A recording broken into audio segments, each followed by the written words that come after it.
Salam sahabat-sahabat firman kehidupan yang disatukan dalam persaudaraan melalui Tuhan Yesus Kristus. Kiranya kasih dan pengampunan senantiasa melimpah di dalam hidup kita dan menjadi berkat yang kita berikan kepada sesama kita. Sahabatku yang terkasih, mari kita akan berdoa sebelum bersatu teduh. Tuhan, kami datang kepadamu dalam kerendahan hati untuk selalu belajar kepadamu, sebab Engkau lemah lembut dan rendah hati, dan jiwa kami tenang bersamamu.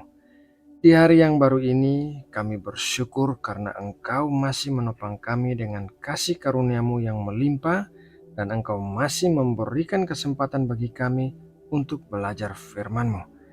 Kami mengerti bahwa hari-hari belakangan ini semakin jahat, dan oleh karena itu, kami harus semakin memperkuat iman kami kepadamu.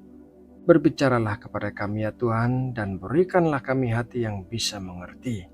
Dalam nama Tuhan Yesus Kristus, kami berdoa dan mengucap syukur. Amin. Sahabat-sahabat firman kehidupan yang diberkati Allah, ada 3 sifat Allah yang umumnya kita ketahui, yaitu Allah Maha Kuasa, Allah Maha Tahu, dan Allah Maha Hadir. Allah Maha Kuasa artinya Ia menopang seluruh yang ada dengan kuasanya dan tidak ada sesuatu pun yang mustahil baginya. Allah Maha Tahu artinya Ia mengetahui segala sesuatu, bahkan yang tersembunyi di dalam hati manusia sekalipun. Allah Maha Hadir artinya Ia ada di segala tempat dan di segala waktu. Tidak ada yang bisa membatasi kehadiran Allah. Sebagian orang mengaitkan sifat Allah yang Maha Tahu dan Maha Kuasa dengan tidak berdoa. Orang mengatakan bahwa karena Allah sudah mengetahui segala sesuatu, maka apa gunanya lagi kita berdoa, karena toh Allah sudah mengetahuinya. Bahkan Ia mengetahui apa yang akan kita katakan sebelum kita mengatakannya. Kemudian karena Allah adalah Maha Kuasa, maka apapun yang kita doakan tetap saja kehendak Allah yang terjadi. Jadi percuma saja kita berusaha meminta sesuatu menurut keinginan kita, karena toh keinginan Allah yang terjadi. Dalam renungan hari ini kita akan membahas mengapa kita harus tetap berdoa meskipun Allah itu Maha Tahu dan Maha Kuasa. Alasan yang pertama mengapa kita berdoa adalah karena Tuhan Yesus juga berdoa. Di dalam Markus 1 ayat 35, pagi-pagi benar waktu hari masih gelap, Ia bangun dan pergi keluar. Ia pergi ke tempat yang sunyi dan berdoa di sana. Tuhan Yesus adalah 100% Allah dan 100% manusia. Dan sebagai manusia, Ia telah mencontohkan kepada kita bahwa kita harus berdoa karena doa adalah komunikasi kita dengan Allah yang tidak terlihat. Jadi, jika Tuhan Yesus saja berdoa setiap hari dengan teratur, apakah yang membuat kita berpikir bahwa kita tidak perlu berdoa? Alasan yang kedua, mengapa kita berdoa adalah karena ada hal-hal tertentu yang terjadi saat kita berdoa. Tindakan Allah terbagi 3, yaitu tindakannya yang absolut, tindakannya yang tanpa syarat, dan tindakannya yang terjadi saat kita berdoa. Tindakan Allah yang absolut adalah sesuatu yang dilakukan oleh Allah terlepas dari apakah kita berdoa atau tidak berdoa tentang hal itu.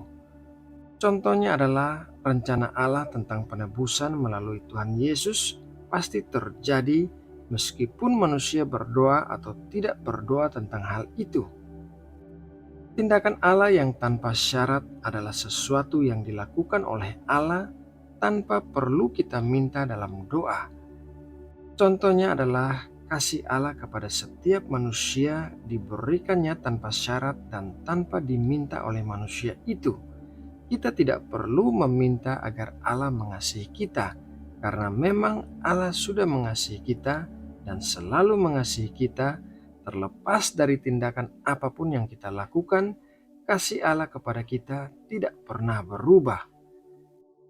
Tindakan Allah yang terjadi saat kita berdoa adalah sebuah misteri jawaban doa. Kisah Para Rasul 12 ayat 5 mengatakan demikian. Demikianlah Petrus ditahan di dalam penjara, tetapi jemaat dengan tekun mendoakannya kepada Allah. Saat Petrus sedang berada di dalam penjara, jemaat berdoa kepada Allah. Akibatnya, seorang malaikat menampakkan diri di penjara dan membebaskan Petrus dari penjara secara supranatural. Sahabat firman kehidupan yang dikasihi Allah, terkadang kita tidak mengerti bagaimana membedakan tindakan-tindakan Allah yang kita alami di dalam hidup kita, tetapi yang pasti bahwa ada hal-hal yang terjadi sebagai akibat doa-doa kita. Alkitab mencatat apa yang dilakukan jemaat saat Petrus di penjara bukanlah tanpa arti, melainkan Allah ingin mengajari kita tentang kekuatan doa. Allah yang sama yang menjawab doa-doa jemaat tentang Petrus juga Allah yang sama yang akan menjawab doa-doa kita. Oleh karena itu, saat kita berdoa, maka berdoalah dengan pengharapan untuk menerima dan melihat jawaban doa-doa kita.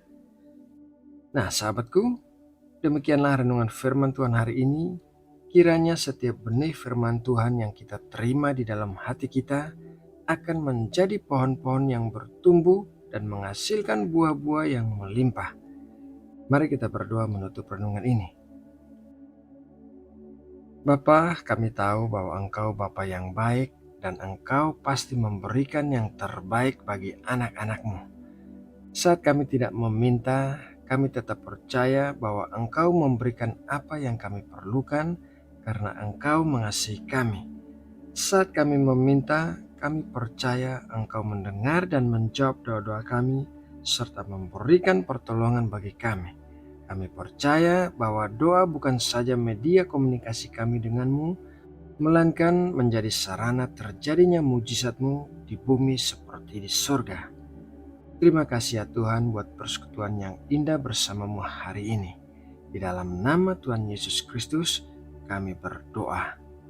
Amin.